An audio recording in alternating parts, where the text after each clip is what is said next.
Los exámenes complementarios y su confiabilidad. Diego Abertola, Roberto El Parodi y Ala Itz Agreca. La CON fusión epistémica, lo principal y lo hace es eso río. La palabra complemento tiene varias acepciones según el diccionario de la Real Academia Española. La más acorde con el sentido implícito en el proceso de diagnóstico médico es la siguiente: cosa no considerada básica, que se añade a otra para hacerla mejor, más completa, efectiva o perfecta. Para entender el valor, los alcances y, sobre todo, las limitaciones de los exámenes complementarios, cabe preguntarse, ¿por qué se denominan complementarios? ¿Qué complementan? La respuesta surge entonces diáfana. Complementan los datos que obtenemos de la exploración del padecimiento del paciente, que se nos revelan por sus dichos, anamnesis, y por nuestros hallazgos, examen físico. Dichos y hallazgos que constituyen lo principal, y estudios varios que solicitamos con fines diversos que resultan lo accesorio. Este es un pensamiento simple que nos pone a resguardo de las intensas presiones de la tecnología moderna. La clásica sentencia, la clínica es soberana, está puesta hoy en entredicho, porque sofisticadas técnicas de laboratorio, modernos estudios por imágenes, inmunohistoquímica del material biópsico, entre otros avances, han instalado el concepto de que sus resultados son lo principal y que la entrevista médica y el examen físico son cuestiones del pasado. Por haber caído en esta trampa epistémica nos cuesta aceptar que pueda haber errores en los resultados de los estudios solicitados. ESRCOMENDABLABANDONAR. La complementariedad de los exámenes complementarios se basa en que el proceso diagnóstico debe ser guiado por un pensamiento lúcido del médico y la indicación de estudios, por un depurado criterio. Entendido esto, lo que sigue de este capítulo no nos resultará extraño y nos permitirá aceptar la cuota de incertidumbre que siempre envuelve la función del médico y con la cual debemos aprender a convivir. Para entrar en tema, es evidente que en la actualidad los exámenes complementarios son herramientas esenciales que cumplen un papel cada vez más importante en el cuidado médico del paciente. Si bien nos permiten disponer de información valiosísima a la hora de analizar los casos clínicos, no debemos pensar que todo ese cúmulo de datos exime al médico de la responsabilidad de una observación y un examen cuidadosos del enfermo. Estas pruebas no son diagnósticas ni terapéuticas por sí mismas y permiten obtener conclusiones acertadas solo cuando se las usa en un contexto adecuado, es decir, cuando se combinan con una historia clínica bien realizada. Sobre la base de la anamnesis y el examen físico elaboramos la sospecha clínica inicial y estimamos la probabilidad preprueba de una determinada enfermedad. A partir de ella elegimos un método complementario acorde. Una vez realizado, interpretaremos los resultados en función del diagnóstico presuntivo previo. Con estos elementos presumiremos una probabilidad diagram gnóstica nueva, diferente de la que teníamos antes del resultado de la prueba. Cuanto mayor sea la exactitud y confiabilidad de esta, mayor será la modificación de nuestro concepto previo. Sin EMB Argo, CUANDO LABO RA MOSUN. Parte el semiología basada en la evidencia. Es así como se usan los exámenes complementarios para avalar o alejar hipótesis diagnósticas, que son las razones más comunes por las que los solicitamos. Existen además otras, que se enuncian en el cuadro 7A1. No obstante, en la práctica cotidiana se indican en ocasiones exámenes complementarios por otros motivos, que constituyen un uso inadecuado. Entre ellos se pueden mencionar presión por parte del paciente o su familia, muchas pacientes o familiares, en ocasiones con rasgos fóbicos o hipocondríacos de personalidad, necesitan un laboyalorío cumplelo normal, bien cumplelo, ponga todo, doctor, para calmar su ansiedad. Requerimientos legales / institucionales. Algunas empresas solicitan estudios de laboratorio en tanda como parte de los controles laborales, sin evaluación previa de su utilidad, sin análisis de la relación costo-beneficio ni evidencias de su uso, de manera uniforme para todos, sin considerar la selección individual de lo que podría requerirse en cada caso. Protección médico-legal, medicina defensiva, en ocasiones, a pesar de juzgarse como innecesarios para el abordaje y la atención del paciente, se solicitan estudios solo para tener la prueba documentada de que una patología fue pensada, evaluada y descartada o confirmada, protegiéndonos así de futuros reclamos ante un desenlace negativo imprevisto. Curiosidad, inseguridad, desconocimiento, TAC. Tica de retraso, muchas veces, ante una consulta por un motivo poco frecuente o que se desconoce, resulta más elegante solicitar una batería de pruebas y citar al paciente para que vuelva luego de un tiempo, con los resultados que admitir la ignorancia sobre el tema. El tiempo que demore la realización de los estudios se usará para estudiar y analizar el caso. Beneficios económicos: se trata de la solicitud de estudios innecesarios y, por lo general, de alto costo o motivada por una participación pecuniaria ofrecida por los prestadores de tecnología sanitaria, lo cual constituye una defección ética grave. Temor a la censura o sanción de un superior, muy común en los lugares con sistema de residencia. El típico ejemplo es el laboratorio que se supone que tiene cuadros CO en que estar pedido indefectiblemente durante el ingreso de un paciente, con independencia de la hora, y la necesidad de tener el resultado en el momento de presentarlo durante el pase de guardia de la mañana. Hábito: es el laboratorio, de rutina, solicitado por costumbre, porque sí, para ver si surge algo. Esta es una práctica censurable. Además de costosa, solo puede generar resultados descontextualizados y difíciles de interpretar que pueden entorpecer el proceso diagnóstico.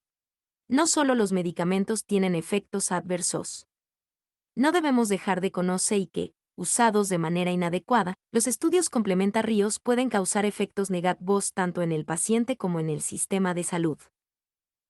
Entre ellos podemos citar: efectos físicos de la prueba. La prueba en sí puede provocar complicaciones físicas y iatrogénicas en su realización. En el caso del laboratorio son muy pocas y de escasa gravedad: dolor, hematoma, o en ocasiones, una reacción vagal asociada a la extracción, pero en otros casos pueden producirse daños mayores como perforación colónica por una colonoscopia o daño fetal durante una amniocentesis. Otras situaciones son la radiación recibida en estudios por imágenes o los efectos indeseables de las sustancias utilizadas en el procedimiento, por ejemplo, contraste yodado con posibilidad de reacciones alérgicas o nefrotoxicidad. Además, existe la posibilidad de que un resultado dudoso o finalmente sin significación clínica, surgido a raíz de una prueba inadecuadamente indicada, conduzca a una cascada de nuevos estudios con exposición a riesgos adicionales asociados a cada prueba solicitada. Efectos psicológicos del resultado de la prueba. Un resultado positivo puede causar ansiedad y temor. Muchas veces se trata de un falso positivo, pero la alarma generada puede persistir incluso luego de detectado el error. En otros casos se detectan hallazgos inesperados, incidentalomas, que, aun siendo irrelevantes, causan preocupación. Efectos de la prueba en el sistema de salud. El gasto excesivo es el más notorio. Otro es la demora en la realización de estudios que sí están indicados. La sobrecarga de trabajo innecesario del personal que lo realiza también es un efecto adverso destacable. Los aparatos con los que se llevan a cabo los estudios son expuestos a sobreuso y a desperfectos, a veces en instituciones donde repararlos o reemplazarlos no es tan simple. Situaciones de la práctica cotidiana. Frente a la consulta de un paciente por un resultado de laboratorio fuera del rango normal, sin sospecha clínica para su solicitud, o de una alteración en un estudio por imágenes, se plantea el siguiente interrogante: ¿es un dato relevante, un dato guía en sí mismo que hay que estudiar agotando todas las instancias, o se trata de un falso positivo que debe desestimarse? La respuesta no es simple y no siempre será la misma, ya que depende. Los exámenes complementarios y su confiabilidad. 53. En gran parte del resultado alterado de que se trate y del paciente que lo presente. Se muestran a continuación algunas situaciones ejemplificadoras. Caso clínico 7A1. Velocidad de eritrosedimentación, VSG, acelerada. Un hombre de 62 años consulta por malestar y fatiga de 3 semanas de evolución. Entre sus antecedentes solo se destaca la presencia de artrosis de la columna y las rodillas. El examen físico no arroja datos relevantes y resulta normal. Los estudios de laboratorio solicitados por un colega incluyen hemograma, glucemia, creatininemia, ionograma y enzimas hepáticas, transaminasas, fosfatas alcalina y gamma-glutamiltranspeptidasa normales. La VSG alcanza 45 mm/diagonal/hora.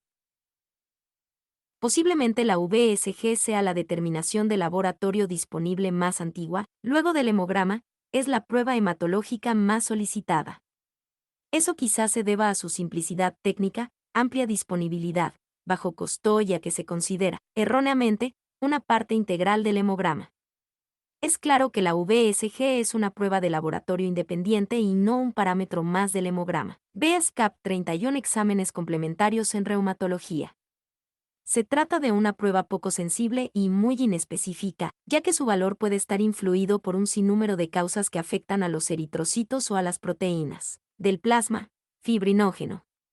No obstante, existen algunos contextos en los que su alta sensibilidad la convierte en una herramienta diagnóstica útil. La polimialgia reumática, la arteritis de células gigantes y el mieloma múltiple cursan habitualmente con VSG elevada. Sensibilidad, 97%. Considerando solo un 3% de falsos negativos, un valor normal. Prácticamente excluye esas enfermedades ante una SOS. Fecha clínica baja o moderada. En otras circunstancias, un valor positivo modifica de manera variable, en general poco, la probabilidad posprueba de enfermedad según cada caso. En cambio, en los pacientes asintomáticos puede ser difícil de interpretar un valor anormal cuando no se sospecha de ninguna enfermedad específica. Sobre su significado en pacientes asintomáticos, caben dos preguntas por responder. ¿Es probable que una VSG elevada aislada sea la única manifestación de una enfermedad grave? ¿Cuán profunda y sofisticada debe ser la búsqueda de esa posible enfermedad? Un estudio evaluó a 1.000 hombres de la Fuerza Aérea israelí durante 15 años. Hubo 44 sujetos, 4,4%, con VSG elevada asintomática al inicio del estudio, de los cuales 33% desarrollaron enfermedades, un solo caso de cáncer, mientras que el 67% restante permanecieron con VSG elevada, sanos y sin diagnóstico durante todo ese tiempo. En los pacientes que enfermaron, la causa se hizo evidente fácilmente con una anamnesis dirigida y un examen físico detallado. Como puede verse, es muy infrecuente que una VSG elevada aislada sea la única manifestación de una enfermedad grave y la anamnesis y el examen físico minucioso suelen dar pistas sobre alguna posible causa de elevación de la VSG. De no encontrar ninguna alteración, es razonable esperar.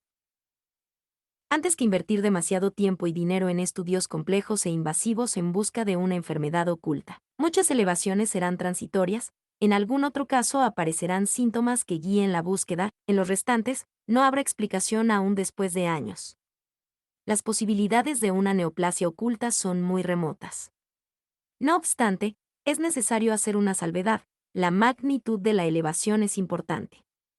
Las elevaciones mayores de 100 mm/diagonal primera hora, elevaciones extremas, se acompañan en más de un 95% de los casos de procesos graves subyacentes, infecciones, enfermedades del tejido conjuntivo y neoplasias. Cuando la causa de la elevación de la VSG es una neoplasia, en general se trata de cuadros avanzados con metástasis. En esos casos hay datos orientadores para el diagnóstico con poco esfuerzo o adicional. Si el paciente se encuentra en realidad asintomático y su examen físico es normal, tal probabilidad es muy baja. Se reevaluó al paciente clínicamente de manera rigurosa, sin encontrar datos importantes indicativos de enfermedad. Se solicitó una nueva VSG al mes, que fue de 33 mm/diagonal/hora. El paciente persistió asintomático. Se interpretó como una elevación transitoria no relevante. Caso clínico 7A2. Anticuerpos antinucleares, ANA, positivos en personas sanas o con baja probabilidad clínica de enfermedad autoinmune sistémica. Una mujer de 30 años consulta por fatiga y poliartralgia en muñecas, manos, rodillas y tobillos, de aproximadamente un mes de evolución. En el interrogatorio dirigido niega la presencia de rigidez matinal, fiebre, pérdida de peso, úlceras bucales, fotosensibilidad, exantema malar, debilidad, fenómeno de Raynaud, dolor torácico, disnea y dolor abdominal. Las artralgias mejoran con AIN, ibuprofeno. Como antecedente únicamente destaca hipotiroidismo, por tiroiditis de Hashimoto, en tratamiento, con T4-SO-PG/D. El examen físico resulta normal, sin signos de sinovitis. Se solicitan estudios de laboratorio que son igualmente normales, excepto por un AMA, y 1/80 con patrón homogéneo. ¿Cómo se interpreta ese resultado? La paciente tiene un lupus eritematoso sistémico, ¿les incipiente? Si no lo tiene aún, ¿tendrá riesgo de padecerlo en el futuro? Esas son algunas preguntas que ella misma se había realizado al leer en Internet sobre Ana.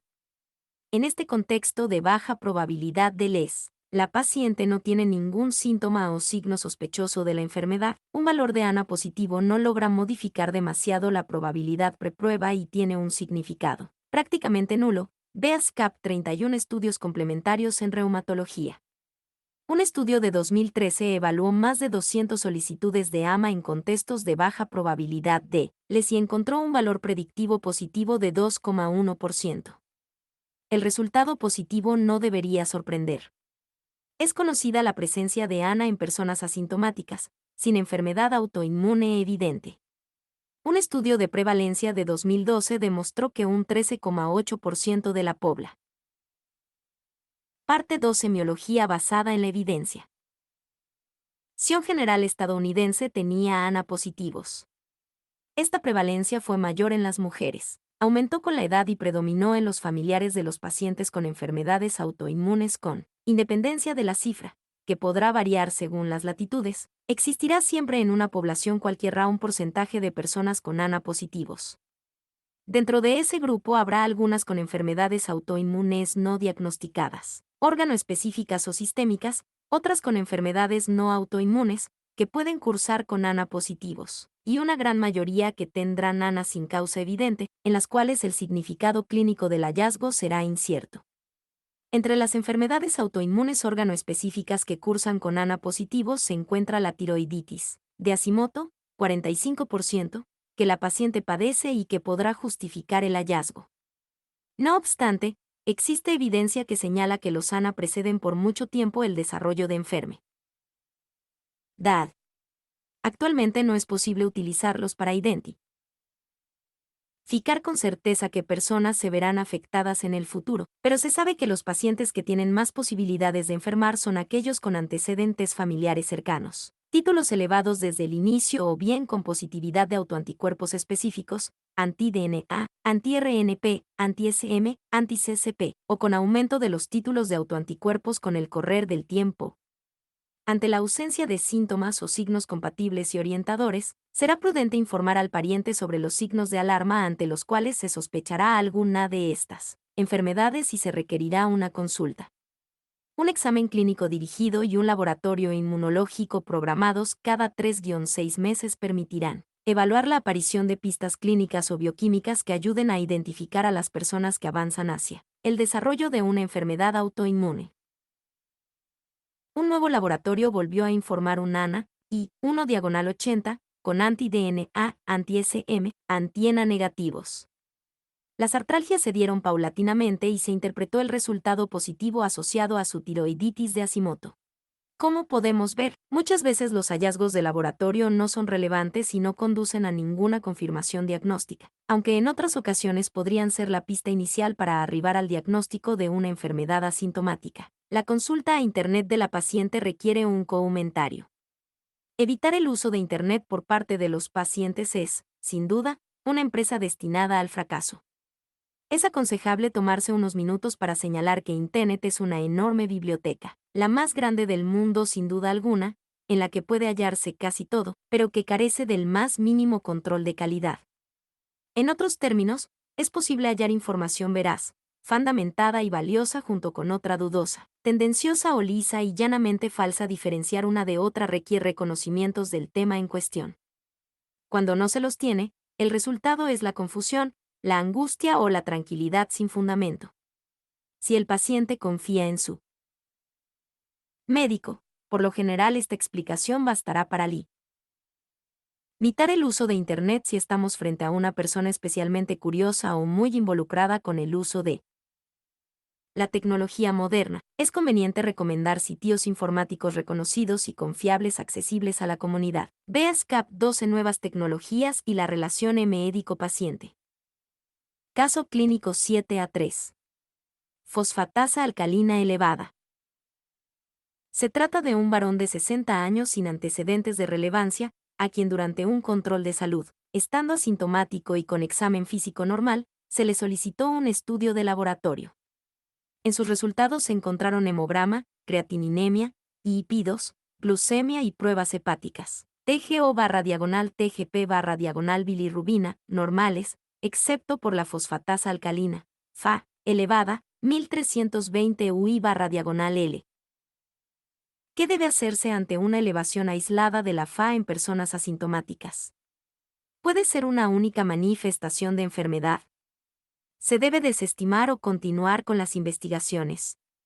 Depende de la magnitud de la elevación. Diversos estudios demostraron que la mayoría de las elevaciones leves, VN menor que 1,5, no tienen demasiada importancia. 95% de esos pacientes nunca se enferman y en 5% que sí lo hacen es fácilmente reconocible. Los aumentos más pronunciados, como los de este paciente, deben ser estudiados. Si bien la Fa puede tener diversos orígenes, placenta, intestino, hueso e hígado, en los adultos la casi totalidad de la Fa circulante se origina en el hígado y los huesos.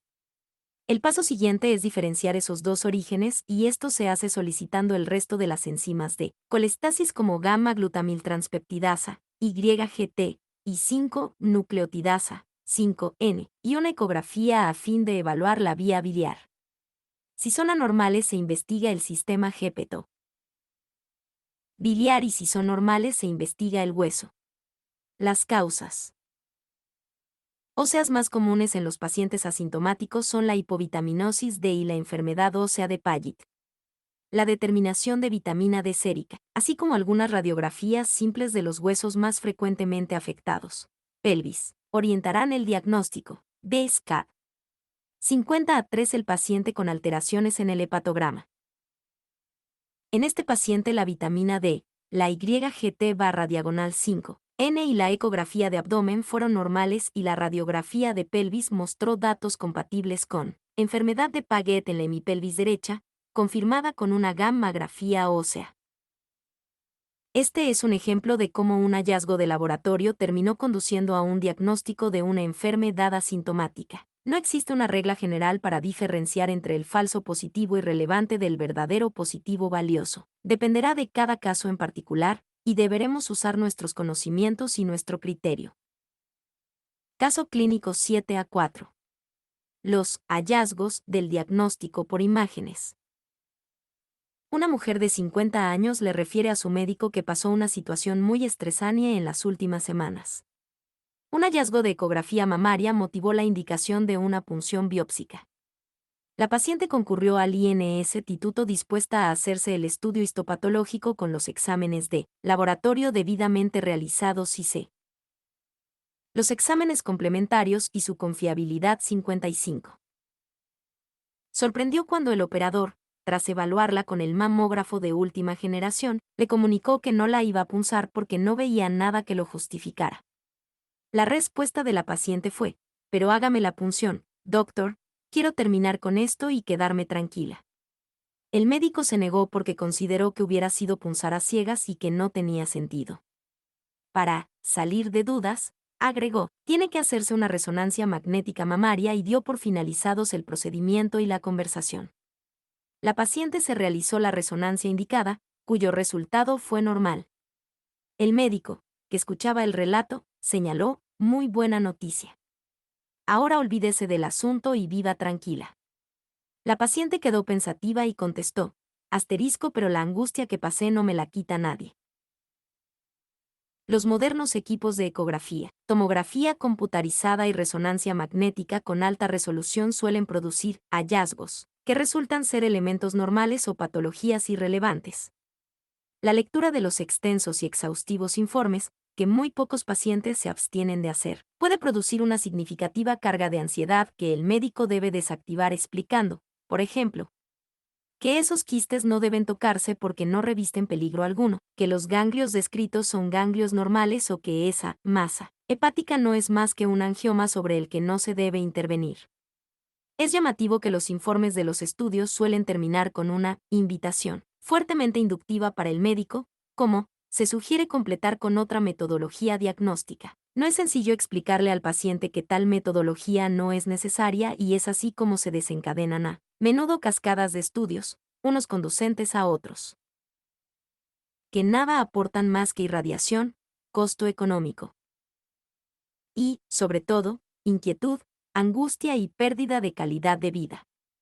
Las sugerencias de los informes pueden originarse en una genuina preocupación por no dejar pasar por alto un diagnóstico importante, pero habilitan a sospechar otras intenciones, menos nobles y honestas.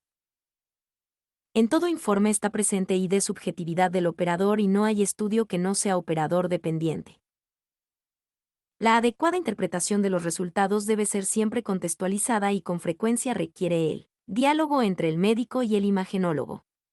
Los modernos equipos, que todo lo ven, y que elevan enormemente la sensibilidad de los estudios generan un aumento de la prevalencia de la enfermedad, que previamente no era diagnosticada, sin provocar cambios en la evolución ni en el pronóstico por su detección anticipada, lo que constituye un sobrediagnóstico, con el consecuente y probable sobretratamiento de algunas enfermedades y terminan conspirando contra la buena práctica médica.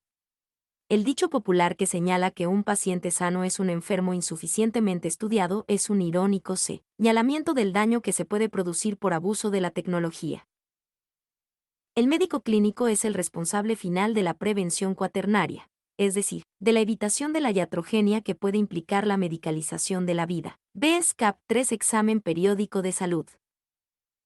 Antes de realizar un examen complementario, el médico debe tener en cuenta algunos aspectos que permitirán elevar su efectividad y disminuir sus riesgos. Entre ellos cabe destacar: realizar un análisis clínico riguroso antes de elegir el método complementario. Considerar la probabilidad e implicaciones de un resultado positivo. Analizar con el paciente los riesgos y beneficios de las pruebas por solicitar. No pedir pruebas con el solo objetivo de tranquilizar al paciente. Aceptar cierto grado de incertidumbre y recurrir a la espera vigilante, watchful waiting wait and see. Informar acerca de los signos de alarma y la posibilidad de una consulta rápida, safety netting. Conclusión.